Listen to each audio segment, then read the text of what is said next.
नमस्कार, मैं मनमोहन मिश्र एक बार फिर आप लोगों के बीच। लेकिन आज कुछ खास, कुछ बहुत बड़ा। मैं समझता हूं कि मेरे लिए तो ये बहुत बड़ा है, और अगर जो आप लोगों को बताने जा रहा हूं अगर ये सच हो जाता है तो समझ लो भारत के लिए होली, दिवाली या सारे त्योहार जितने भी हैं सब एक साथ आ गए, ऐसा मान सकते हैं। मेरे दोस्त, 18 अप्रैल को मोदी का विदाई भाषण होगा और उनका इस्तीफा होगा संसद में। अब इस बात को विस्तार से बताना आपके सामने रखना चाहता हूं, कैसे और कहां से ये खोजकर आपके लिए लाया हूं। मैं पत्रकार नहीं हूं, हाँ, मैं एक रिसर्च करता हूं, अपने तरीके से अपनी बातें आप लोगों तक पहुंचाता हूं। आपको पता है कि मेरी 99.9% बातें अब तक जो भी मैंने अपने वीडियो में कही है वो सच साबित हुई है, चाहे भविष्य को लेकर के चाहे वर्तमान को लेकर के। समयानुसार सब सही साबित हुआ है, सिर्फ एक बात को लेकर के, नरेंद्र मोदी के इस्तीफे को। और मेरे दोस्त, आज उसी की बात करने वाला हूं। 18 अप्रैल को नरेंद्र मोदी का संसद में विदाई भाषण होगा और इस्तीफा होगा। अब इस बात का विस्तार, मेरे दोस्त, जब 16, 17, 18 अप्रैल को विशेष सत्र बुलाने की घोषणा की गई तो सोच में पड़ गया, या मैं तलाशने लगा कि आखिर ऐसा कौन सा मुद्दा है जिसके लिए विशेष सत्र की जरूरत पड़ी। और नरेंद्र मोदी बिना फायदे के कुछ नहीं करते जब तक उनका कोई लाभ ना हो विशेष, या वो लाभ अडानी को न पहुंचने वाला हो विशेष। तो वो विशेष सत्र क्या, वो सत्र भी बुलाना नहीं चाहेंगे, वो तो संसद ही ने चलाना नहीं चाहते, तो विशेष सत्र क्या बुलाएंगे। लेकिन जब इस विशेष सत्र की विशेष सूचना अंदर से तलाशने की कोशिश करने लगा तो पहुंचते पहुंचते मेरे हाथ एक बात लगी आरएसएस के हवाले से, आरएसएस के अंदर से, आरएसएस के कुछ लोगों के द्वारा, कि नरेंद्र मोदी, आरएसएस ने नरेंद्र मोदी को मना लिया है कि वो 18 अप्रैल को इस्तीफा दे दें, भारत को मुक्त कर दें। और वो मान गए हैं। पहले तो वो आरएसएस पर ही बैन लगाने की बात कर रहे थे, लेकिन जो भी उनके बीच समझौता हुआ होगा, फिलहाल वो मान गए हैं, ऐसा समझ में आ रहा है, ऐसा बात सामने आ रही है। ये कितना सच साबित होगी, कितना गलत, ये भविष्य बताएगा, 18 अप्रैल बताएगा। लेकिन ये बात आ रही है कि आरएसएस नरेंद्र मोदी को मनाने में कामयाब हो गया है कि वो 18 अप्रैल को विशेष सत्र बुला करके इस्तीफा दे देंगे। आगे क्या करेंगे वो अलग बात है, उस पर कभी और। अब सवाल ये उठता है कि अगर आरएसएस इस बात में कामयाब हो गया है तो एक बात पूरे देश की तरफ से मैं कह रहा हूं, और मैं समझता हूं पूरा देश ही इस बात को मानेगा, कि एक देशद्रोही संगठन आरएसएस, जिसने कभी देश हित में कोई काम नहीं किया, देश के लिए कोई काम नहीं किया, वो संगठन अगर नरेंद्र मोदी का इस्तीफा ले लेता है, दिलवा देता है देश को, तो ये समझ लो भारत हमेशा आरएसएस का कृतज्ञ रहेगा। और यूं समझ सकते हैं शानमंद रहेगा आरएसएस का। यूं तो इस जिन्न को खड़ा करने वाला भी आरएसएस ही है, देश पर थोपने वाला भी आरएसएस ही है, या यूं कह सकते हैं कि, और ये सब को संचालन करने वाला अमेरिका है, CIA है। अब ये बातें सामने भी आ रही हैं, इसमें कोई दो राय नहीं है। अब लोग सुब्रमण्यम स्वामी या मधु या और कोई और बहुत से लोग इस बात पर बोलने लगे और बोलते रहे हैं। खैर, बोलने वालों को चुप कराया जाता है, ये भी अलग बात है मेरे दोस्त। तो आरएसएस, पहली बात तो अगर ये बात पूरी तरह से सच साबित हो जाती है, 18 अप्रैल को नरेंद्र मोदी संसद में विदाई भाषण पढ़ के इस्तीफा दे देते हैं, तो ये भारत के लिए दिवाली, होली और सारे त्योहार एक साथ आ जाएंगे। भारत को सही में पूछो तो आजादी मिल जाएगी। भारत 2014 में, शायद 25 तारीख को जब नरेंद्र मोदी ने ओथ लिया, तब से भारत गुलाम हो चुका है, और भारत को आजादी नरेंद्र मोदी के इस्तीफे से ही मिल सकती है। और नरेंद्र मोदी कितने बड़ी पनौती साबित हुए हैं इस देश के लिए, कितने लोग मरे हैं उनके कार्यकाल में, उनके चलते, उनके कारण, उनके कामों से, उनकी नीतियों से। ये छुपी हुई बात नहीं, चाहे नोटबंदी हो, चाहे किसान आंदोलन हो, चाहे और अभी जो किल्लत चल रही है देश में उसको ही ले लीजिए। तो नरेंद्र मोदी, और महामारी को तो आप कभी नहीं भूल सकते। आज नरेंद्र मोदी देश को डरा भी रहे हैं महामारी का नाम लेकर के, कि उस समय ऐसी परिस्थितियां आई थी, हम लोग मुकाबला किए थे, लेकिन उस समय 50 लाख लोग मर भी गए थे, जिसे उन्होंने स्वीकार नहीं किया। हालांकि बाद में स्वीकार अंतर्राष्ट्रीय मंचों पर और दूसरे तरीकों से जब बात सामने आई तो मानना पड़ा। कहने का अर्थ यह है मेरे दोस्त कि सबसे बड़ी पनौती अगर भारत पर कोई है, सबसे बड़ा अगर खतरा भारत को किसी से है, सबसे बड़ी मुसीबत अगर भारत पर कोई है तो वो नरेंद्र मोदी खुद हैं, और अगर वो इस्तीफा देते हैं तो मैं नहीं समझता कि इससे बड़े खुशी की बात पूरे भारत के लिए हो सकती है। नरेंद्र मोदी के प्रशंसक, नरेंद्र मोदी को मानने वाले, या भारतीय जनता पार्टी या आरएसएस भी अब यह बात मानने लगी है कि नरेंद्र मोदी कुछ और हैं, और कम से कम मुसीबत तो है ही। और इस समय, वर्तमान समय में, जिस समय वर्ल्ड वॉर 3 चल रहा है मेरे दोस्त, ये वर्ल्ड वॉर 3 ही है और ये चालू है, ये हो रहा है। इसे आप ये नहीं कह सकते कि आगे चलकर ये वर्ल्ड वॉर 3 में बदल जाएगा। ये वर्ल्ड वॉर 3 चालू हो चुका है और ये वर्ल्ड वॉर कभी बंद नहीं होगा जब तक लोग धीरे धीरे खत्म नहीं होंगे, लोगों की ताकत खत्म नहीं होगी, लोगों के असलहे खत्म नहीं होंगे, या फिर धरती खत्म नहीं होगी, तब तक ये बंद नहीं होगा। क्योंकि जब कुछ पापियों का, सनकियों का, पागलों का जन्म होता है धरती पर, तभी इस तरह के कार्य होते हैं जो कार्य इस समय हो रहे हैं। और जिस तरह से भारत को भी घसीटा गया, यह उम्मीद थी कि अगर वर्ल्ड वॉर 3 हो जाएगा, अगर न्यूक्लियर वॉर भी हो जाएगा तो भी भारत बचा रहेगा, लेकिन अब इस समय कहना मुश्किल है कि भारत बचा रहेगा, क्योंकि नरेंद्र मोदी ने न चाहते हुए भारत को युद्ध में झोंक दिया है।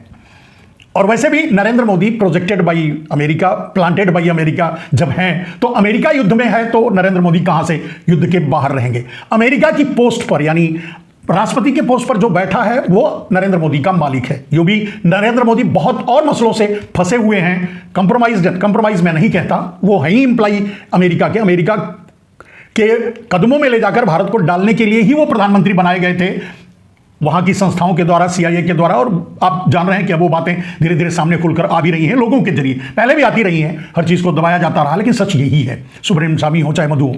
खैर, अब आगे अगर इस बात को देखेंगे मेरे दोस्त, तो नरेंद्र मोदी के इस्तीफे से बड़ी घटना कम से कम इस समय भारत के लिए नहीं होगी, क्योंकि नरेंद्र मोदी जैसे ही इस्तीफा देंगे, रसिया हमको तेल देना शुरू कर देगा, ईरान हमको तेल देना शुरू कर देगा। आपको पता ही होगा कि ईरान तेल भेज रहा था और बाद में चीन को डाइवर्ट कर दिया। या फिर हमें जो मुसीबत हमारे ऊपर आई है सिर्फ इसलिए कि नरेंद्र मोदी इजराइल में जाकर फोटो खिंचवाए अपने मालिक ट्रंप के कहने पर, और उसका परिणाम यह हुआ कि हम भारत को नरेंद्र मोदी ने एक साइड कर दिया इस युद्ध में ट्रंप की तरफ, यानी अमेरिका और इजराइल की तरफ से खड़ा कर दिया। अमेरिका और इजराइल या आक्रामक यानी आतताई हैं, ये कहने की कोई बात नहीं है। अनायास ईरान पर युद्ध थोपा गया है, इसमें कोई दो राय नहीं है। अब तो ट्रंप भी ढीले पड़ने लगे हैं, फिसलने लगे हैं, और अब तो वो आव बाव बकने लगे हैं, माने पागलपन में सनक की अंतिम सीढ़ी पर पहुंच चुके हैं, जिसके बाद पागल ही हो जाता है आदमी, उस स्टेज पर पहुंच चुके हैं कि गाली गलौज भी हम मुंह से निकालने लगे हैं। तो ये पागलपन का मतलब आखिरी पड़ाव माना जाता है, इसके बाद फिर पागलपन ही होता है। तो ऐसी स्थिति में जो पूरी दुनिया पर ये युद्ध थोपा गया है वो बंद नहीं होगा कभी, जब तक कि धीरे धीरे एक देश इसी तरह से समाप्त नहीं होंगे, संसाधन सब मिटेंगे नहीं, या फिर मतलब जो बनाए गए हैं इंसानों के द्वारा उसे नष्ट नहीं कर दिया जाएगा, और जब तक वो पंगु नहीं हो जाएंगे। भैया अमेरिका पीछे नहीं हटेगा, क्योंकि वो अपने आप को सुपर पावर बनाए रखना चाहता है। तो सुपर पावर बनाने में वो उसका सारा पावर निकल जाएगा, हवा निकल जाएगी। ईरान पीछे हटेगा नहीं, क्योंकि वो अपने हक की लड़ाई लड़ रहा है और वो सत्य पर है, जीत उसी की होगी, ये भी एक जगह से सत्य है। अमेरिका और इजराइल ईरान को मिटा दे, ये तो कभी हो ही नहीं सकता, तो फिर युद्ध बंद होने के कोई चांस तो है नहीं। यानी वर्ल्ड वॉर 3 शुरू हो चुका है, जहां नरेंद्र मोदी की नीतियों ने भारत को अकेला कर दिया है। हमारे आसपास के देश, बांग्लादेश, नेपाल, भूटान, श्रीलंका, सारे के सारे देश, रूस, चीन, सब मिलकर के ईरान के पक्ष में खड़े हैं। दुनिया के और भी बहुत से देश ईरान के पक्ष में खड़े हैं। जो ईरान के पक्ष में नहीं है खुल करके, वो भी अमेरिका के पक्ष में नहीं है। यानी वो या तो तटस्थ हैं, या तो उनकी सोच और उनका झुकाव ईरान की तरफ ही है, चाहे वो यूरोपीय देश हो, चाहे वो जो भी हो। यहां तक कि जिन पर ईरान वॉर कर रहा है मजबूरन, जैसे खाड़ी के देश हैं, दुबई है और इराक है, या जो देश खाड़ी के देश हैं उसके अड़ोसी पड़ोसी देश हैं, सऊदीया है, बहरीन है, वो देश भी उनके ऊपर हमले हो रहे हैं, फिर भी उनकी सिंपैथी ईरान के साथ ही है, क्योंकि वो जानते हैं कि ईरान सही है, क्योंकि उन्हें पता है कि वो अमेरिका के साथ खड़े हैं, यानी गलत जगह खड़े हैं। अगर महाभारत की दृष्टि से देखें तो दुर्योधन की पार्टी में खड़े हैं। तो खैर ये अलग बात है मेरे दोस्त। कहने का अर्थ यह है कि आज जिस स्थिति में, जिस हालात में भारत को नरेंद्र मोदी ने खड़ा कर दिया है अंतर्राष्ट्रीय मंच पर, उससे भी मुक्ति मिल जाएगी। आज जो एनर्जी का स्रोत हमारा खत्म हो रहा है, हम सबसे बड़े प्रॉब्लम से गुजर रहे हैं। आज होटलें बंद हो रही हैं, बिजनेस बंद हो रहा है, पलायन हो रहा है, मजदूर अपने घरों को जा रहे हैं, बेरोजगारी और बढ़ती जा रही है, गरीबी और बढ़ती जा रही है, महंगाई कमर तोड़ रही है, रुपया जमीन के नीचे अब जाने लगा है, पाताल में, अब जमीन तक आकर उसके नीचे जाने यानी 100 के पार जाने लगा है। नरेंद्र मोदी की उम्र को तो कभी धकेल के आगे निकल चुका है। ऐसे हालात में गरीबी, बेरोजगारी, महंगाई, किसानों से धोखा, ये इन सारे हालातों को अब नरेंद्र मोदी ठीक कर पाए या उनके द्वारा ठीक हो, वो तो ठीक करने के लिए आए ही नहीं थे। वो तो लूट करके अडानी को देने के लिए आए थे, ब्लैक मनी को हड़प करके अंडरग्राउंड एक और दुनिया बसाने आए थे, जो उन्होंने करने की कोशिश की। परिणाम नहीं, वो अपने लिए तो कुछ नहीं कर पाए, देश का भी सब कुछ बिगाड़ दिया। अगर काला धन 300-400 करोड़ भारत को मिला होता, सीधे भारत के खाते में आता, तो हम समझते हैं भारत नंबर 1 बनने के लिए उसे होड़ नहीं लगानी पड़ती, वो नंबर 1 ही था और है और रहेगा, अगर नरेंद्र मोदी प्रधानमंत्री की कुर्सी से इस्तीफा देते हैं तो। मेरे कहने का मतलब मेरे दोस्त, इतनी बड़ी पनौती, इतना बड़ी मुसीबत जो अब तक भारत पर थोपते झोंकते आए हैं नरेंद्र मोदी, अगर नरेंद्र मोदी इस्तीफा दे देते हैं 18 अप्रैल को, तो मैं समझता हूं भारत फिर से एक बार आजाद हो जाएगा अपनी टेम्परेरी गुलामी से, अपनी तात्कालिक गुलामी से। नरेंद्र मोदी 25 को शायद 2014 में ओथ लिए थे, तभी से भारत गुलाम हो गया। अब इसे गुलाम ही कहेंगे मेरे दोस्त। सारी इंस्टीट्यूशन उन्होंने जितना बेच सकते थे बेच डाला, जितना खरीद सकते थे खरीद कर अपनी जेब में डाल दिया, यानी अडानी की जेब में डाल दिया। अंडरग्राउंड जिस पैसे को लाकर देश को बचाना था, देश को आगे बढ़ाना था, उसको अंडरग्राउंड करके अडानी को दे दिया और अपना दबा के रख लिया विदेशों में। भारत के 99% अपराधियों को अपने साथ मिला लिया, उनके साथ जिनको जेल भिजवाने का वादा करके आए थे, उनके साथ मिलकर सरकारें चला रहे हैं। कहने का मतलब, मैं नहीं समझता कि कोई भी अपकर्म, दुष्कर्म या जो भी कर्म उसे कह लीजिए, बचा है जो नरेंद्र मोदी ने किया। 99.9% लोग नरेंद्र मोदी के आसपास जो खड़े हैं वो अपराधी हैं और अपनी अपराध से बचने के लिए ही उनके साथ खड़े हैं, और उनके साथ मिलकर ही नरेंद्र मोदी भारत पर अत्याचार कर रहे हैं, अनाचार, दुराचार कर रहे हैं, भारत को लूट रहे हैं, भारत को लूट करके अडानी को दे रहे हैं, या अपने तरीके से उसे लूट रहे हैं, लुटवा रहे हैं दूसरे देशों से भी।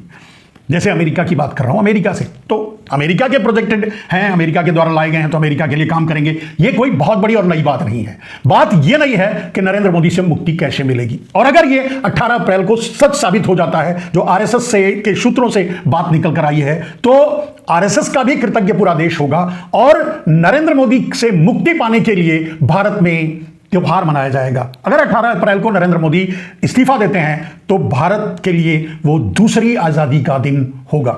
मैंने कहा भारत नरेंद्र मोदी के काल में गुलाम हो गया। आप भी इस बात से इनकार नहीं कर सकते कि भारत का पूरा सिस्टम या तो बेच डाला या तो खरीद डाला, यानी गुलाम कर डाला।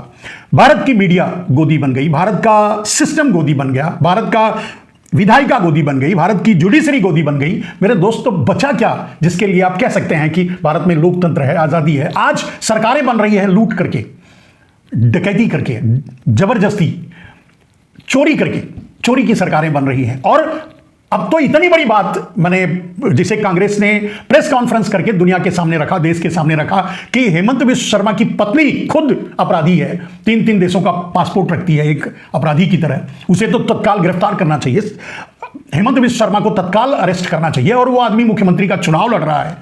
इससे बड़ा अराजक और इससे बड़ा पतन अगर लोकतंत्र का हो सकता है तो मैं नहीं समझता कि कभी होगा।